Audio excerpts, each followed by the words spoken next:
In Senate Judiciary Chair Lindsey Graham's, RSC, continual search to prove the origins of the FBI's Russia investigation, which led to former special counsel Robert Mueller's investigation, were illegitimate, former Deputy Attorney General Sally Yates was called in for a hearing led by Graham. With the Justice Department recently dropping the charges against former National Security Advisor Michael Flynn, some of the testimony delved into that. Graham repeatedly insisted that the FBI's investigation that involved Flynn had been closed in January 2017. Yates cut him off at one point and responded, "Senator, I'm sorry. That's just not accurate. It was not closed on January 4. The only problem here is that you didn't like Flynn changing the policy or talking about changing the policy. We're criminalizing policy differences.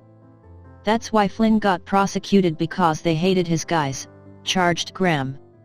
When Donald Trump was still president-elect, Flynn met with Russian Ambassador Sergei Kislyak.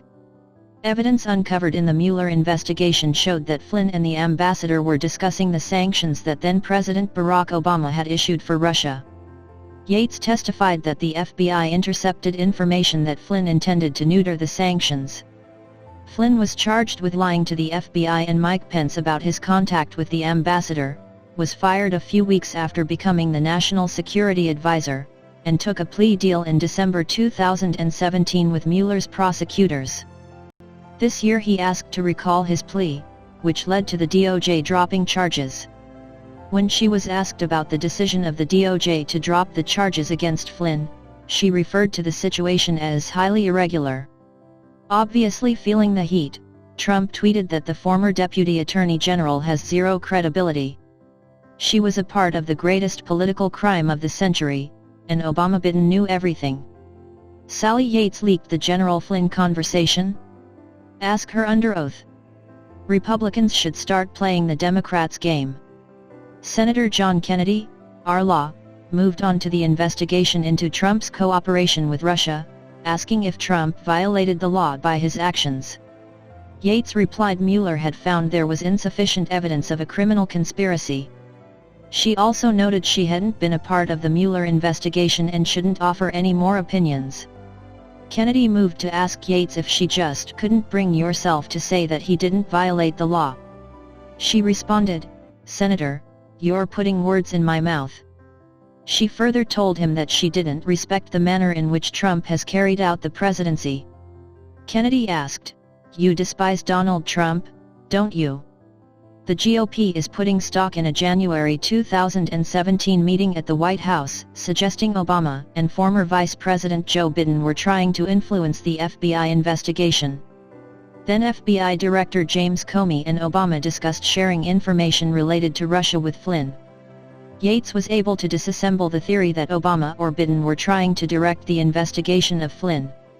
She also repeatedly denied that investigating Flynn was a potential violation of the Logan Act. During the meeting, the President, the Vice President, the National Security Advisor, did not attempt to in any way direct or influence any investigation, she said. She added that by doing that, it would have set off alarms for me. Yates was asked if the Logan Act was mentioned and said the law was not the primary focus. Instead, the focus was on a counterintelligence concern that was brought up because of Flynn's talks with Kislyak and his lies about the talks. She was the one who signed the initial warrant application on Trump campaign aide Carter Page and the first renewal. Justice Department Inspector General Michael Horowitz found 7 errors and omissions in the initial application and 17 among the 4 warrant applications that were linked to Page. Nobody appears to know anything in the government, and yet somehow a federal court was deliberately and systemically misled. If this doesn't call for cleaning of house at DOJ and the FBI, I don't know what is, insisted Senator Josh Hawley, RMO. Senator Dianne Feinstein, DCA, the top Democrat on the committee, argued, "I see there's no reason for those remarks. They're inflammatory." This led Graham to defend Hawley, saying his comments weren't inflammatory at all. "I think they're the truth." "What the hell is going on over there?" asked the chairman. As Graham continued to grill Yates and interrupt her attempts to answer, Senator Patrick Leahy, DVT, a former chairman of the panel, hit back. Just because it's a woman testifying doesn't mean she has to be cut off.